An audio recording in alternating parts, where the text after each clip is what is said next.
The Republican clown show in the House of Representatives continues as they repeatedly try and fail to elect a new speaker.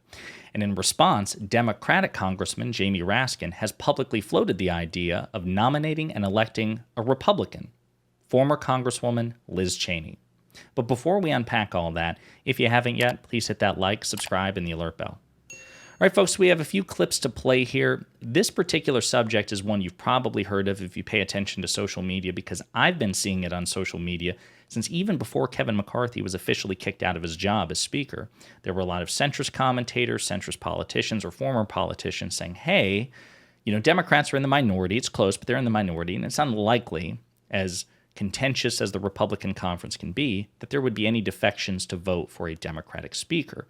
So perhaps they could find a moderate Republican and work bipartisanly to get that person elected Speaker. Then, of course, the question becomes, well, what moderate Republican? They don't exist. They're moderates in name only, MINOs even. So then the idea was, okay, you're right. Probably in this Congress, there are no moderate Republicans that could get bipartisan support, but perhaps we could go tap a former congressperson, a person who used to be in Congress who was respected, maybe Liz Cheney. And so we're going to unpack that, but before we do, I want you to hear the case straight from the horse's mouth from one of the best rhetoricians and debaters in the Democratic Conference, Jamie Raskin.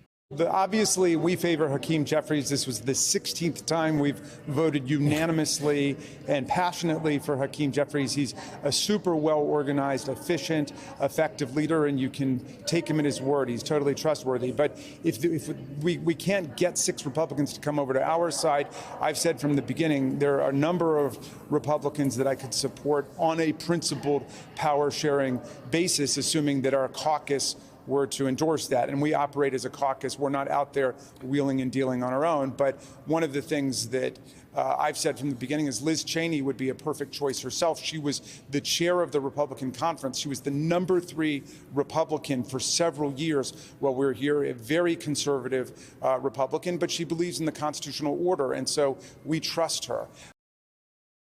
So again, that's the argument effectively from Jamie Raskin, who again is one of the finest debaters and rhetoricians in the Democratic Conference.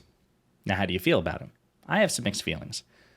So to be sure, there is no question that Liz Cheney would be eminently preferable to somebody like Jim Jordan, if only for the very reason that, as Jamie Raskin says, she's probably not going to try to overthrow the Republic. She's probably not going to engage in election denialism. She's not probably won't engage in the sort of skullduggery and shenaniganry that MAGA Republicans do. But on the other hand, as Jamie Raskin alludes, and this is very much true, Liz Cheney is not a moderate. She's not. If policy is what matters most, and perhaps it doesn't, perhaps it's just simply, adherence to constitutional order, which is a very painfully low bar. But in terms of policy, she is not moderate. She voted with Donald Trump 93% of the time. So regardless of what happens with Liz Cheney, I just want everybody to be clear-eyed about this. She is not moderate. Is she sane? Sure. Compared to, again, Jim Jordan, Lauren Boebert, Marjorie Taylor Greene, Matt Gaetz, and others, she's not a full-bore Trump cultist. But I'll also remind everybody, she voted for Trump in 2016. She backed him up 93% of the time when he was president and she was in Congress. She also voted for him in 2020. When Liz Cheney broke with Donald Trump, it was after the January 6th insurrection was where the real separation was, when he attempted to overthrow democracy. And as far as breaks are concerned, that's a pretty sufficient basis to do so. And then she joined the House Select January 6th Committee under Speaker Pelosi. She was the vice chair. And she became like a very stalwart opponent of Donald Trump and MAGA. And she suffered political consequences from it. You may not remember, she was formally censured by the Republican National Committee, even though she was 3rd in command in the House of Representatives of the Republican Conference. She just wasn't just any Republican. She just wasn't any, Republican who was deeply conservative, voted with Trump 93% of the time. She wasn't just infamously, vile Republican Vice President Dick Cheney's daughter. She was 3rd in command, right? And then she goes from that to being formally censured, to basically just being condemned by her own party on paper. And then, of course, she lost re-election in Wyoming in 2022. She suffered electoral consequences as a result of this. So then the question becomes, okay, well, She didn't waver after January 6th. She didn't, toe the Trump line. She didn't do what Kevin McCarthy did, who condemned Donald Trump shortly after the insurrection, the day of, and then within 2 weeks went back to Mar-a-Lago and bent the knee. She stood on principle. So again, she's better than Jim Jordan and Kevin McCarthy. There's no doubt, if only because she probably won't overthrow the Republic. But then the question becomes, okay, maybe we could conceive of a scenario where enough Democrats would support her. They'd hold their nose and support her, even though she has a 93% Trump-supporting voting record, but just because they trust that she won't try to destroy the country. The question becomes, could she get Republican support?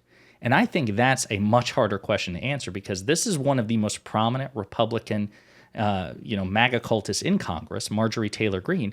This is what she has to say about Liz Cheney. Now, don't forget, January 6th was in 2021. And then we saw Nancy Pelosi and the Democrats create the January 6th committee. Oh, wait, let me add a few people. Liz Cheney, a so-called Republican, and Adam Kinzinger, a so-called Republican, who noticeably no longer serve in Congress anymore because thankfully their districts kicked them out because they were traitors to the Republican Party. So we don't really consider them Republicans. We consider them traitors. Again, that's not some no-name rank-and-file Republican grunt there. That is Marjorie Taylor Greene's openly regarding Liz Cheney as a traitor because she was willing to criticize Donald Trump. Her long history of conservative advocacy, her long history of conservative voting, because actions do speak louder than words, even though words are important, it means nothing.